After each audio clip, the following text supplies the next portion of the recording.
ஓம் சாந்தி. 20/6/2026 காலை முரளி பாப்தாதா மதுபன். பாபா சொல்கிறாங்க, இனிமையான குழந்தைகளே, உங்களிடம் அழிவற்ற ஞான ரத்தினங்களின் பொக்கிஷம் அளவற்று இருக்கின்றது. நீங்கள் அதனை தானம் செய்யுங்கள். உங்களது வாசலில் வந்து யாரும் வெறும் கையுடன் திரும்பி சென்று விடக்கூடாது என்றார் பாபா.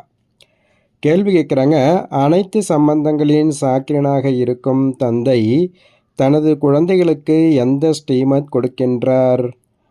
பாபா பதில் சொல்கிறாங்க, இனிய குழந்தைகளே, தனது புத்தியோகத்தை அனைத்து திசைகளிலிருந்தும் நீக்கி என் ஒருவனை நினைவு செய்து கொண்டே இருங்கள். உலகில் எந்த பொருளும் உற்றார் உறவினர்களின் நினைவும் வந்துவிடக்கூடாது. ஏனெனில் இந்த நேரத்தில் அனைவரும் துக்கம் கொடுக்கக்கூடியவர்கள். உலகிற்கு எஜமானர்களாக ஆக வேண்டும் எனில் 63 பிறவிகளின் கணக்கு வழக்குகளை முடிப்பதற்கான முயற்சி அவசியம் செய்ய வேண்டும். அனைத்தையும் மறந்து அசரீரி ஆகின்ற பொழுதுதான் கணக்கு வழக்கு முடியும். நான் அனைத்து சம்பந்தங்களின் சாக்கிரனாக இருக்கின்றேன் என்றார் பாபா. ஓம் சாந்தி. யாருடைய நினைவில் அமர்ந்திருக்கிறீர்கள் என்று பாப்தாதா குழந்தைகளிடம் கேட்கின்றார். சிவபாபாவின் நினைவில் அமர்ந்திருக்கிறோம் என்று உடனேயே உரத்த குரலில் கூற வேண்டும்.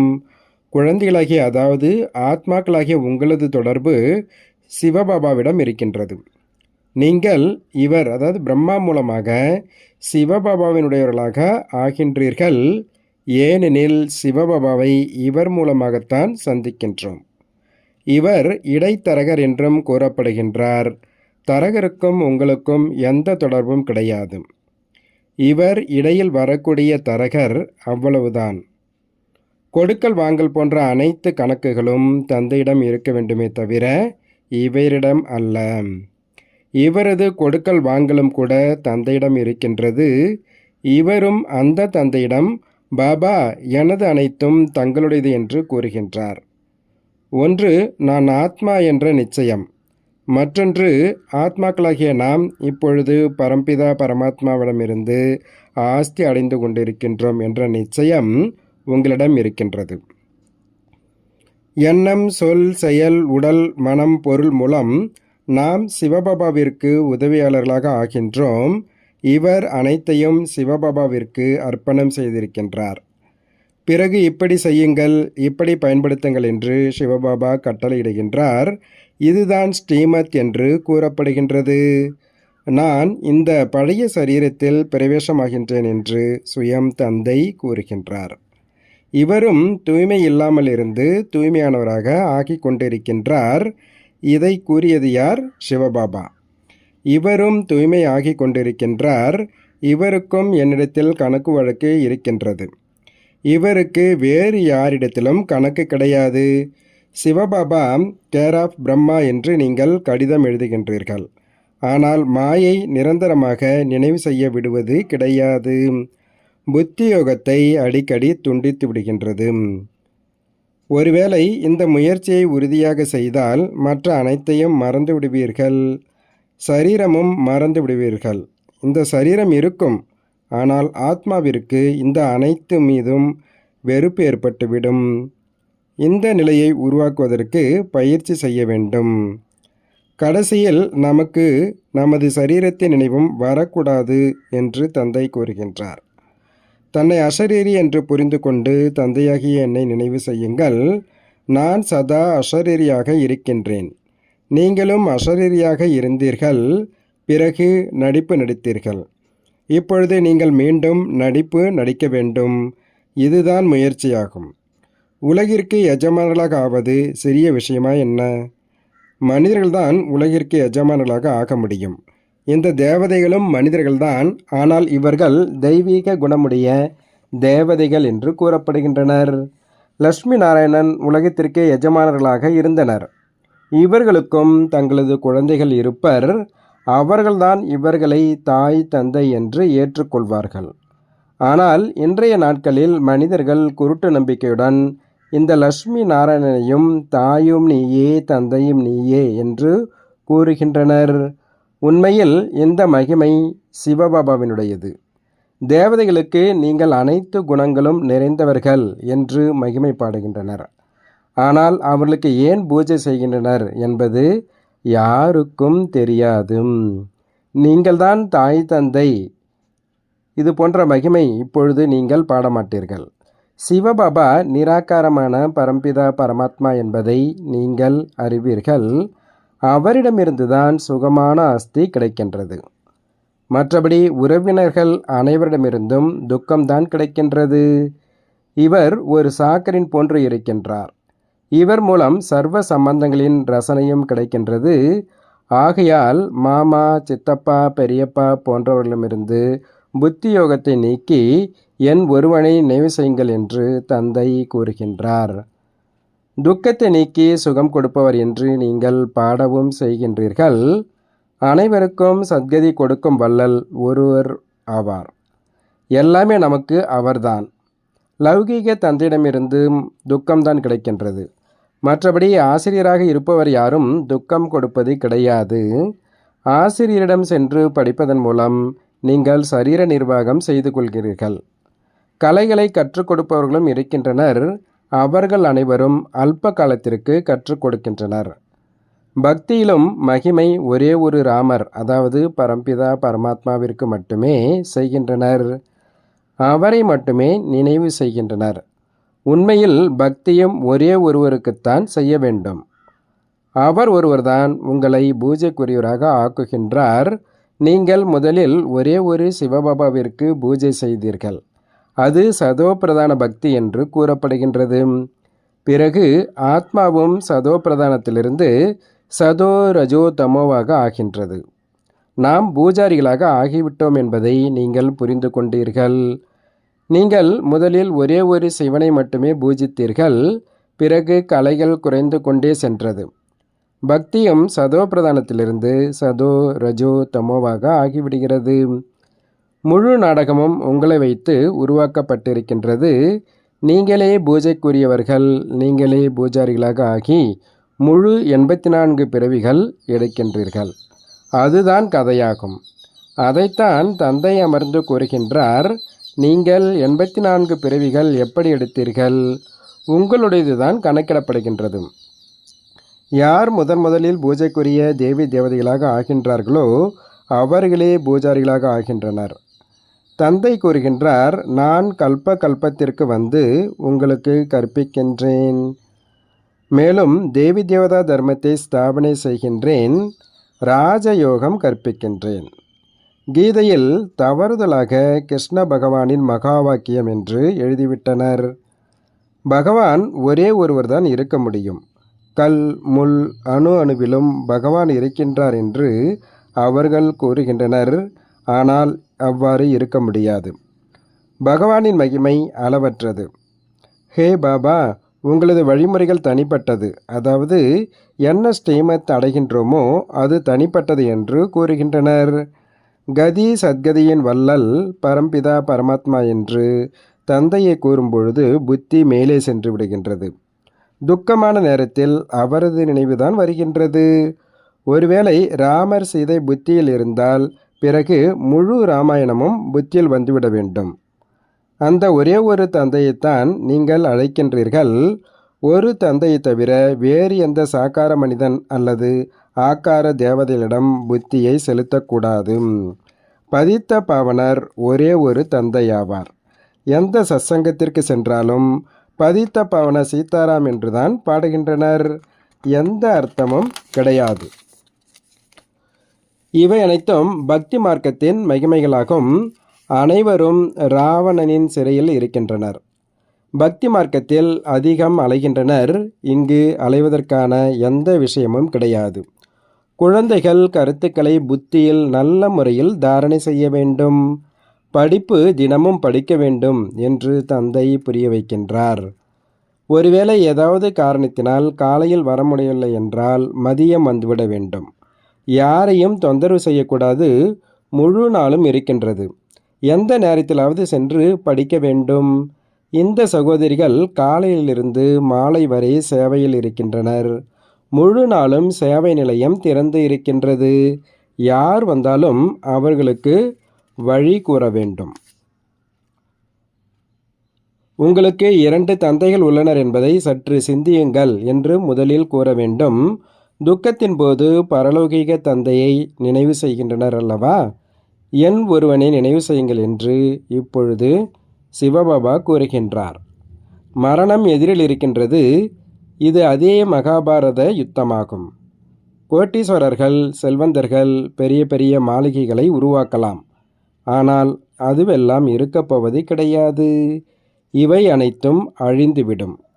கலியுகத்தின் ஆயுள் 1,00,000 ஆண்டுகள் என்று அவர்கள் நினைக்கின்றனர். இதுதான் காரிருள் என்று கூறப்படுகின்றது. யாரிடத்திலாவது பணம் இருக்கின்றது எனில் கட்டடம் கட்டவா என்று கேட்கின்றனர். பணம் இருக்கின்றது எனில் நன்றாக கட்டுங்கள் என்று பாபா கூறுவார். பணமும் மண்ணோடு சென்றுவிடும். இது தற்காலிகமானது. இல்லையெனில் மொத்த பணமும் சென்றுவிடும். எதுவும் இருக்காது. ஆகையால் நன்றாக கட்டுங்கள். பிறகு அதில் கீதா பாடசாலைக்கான ஏற்பாடு செய்யுங்கள் என்றார் பாபா. யார் உங்கள் வீட்டு வாசலுக்கு வந்தாலும் அவர்களை உலகிற்கு எஜமானர்களாக ஆக்கிவிடும் அளவிற்கு ஞானதானம் அளியுங்கள். உங்களிடம் அளவற்ற ஞான செல்வம் இருக்கிறது.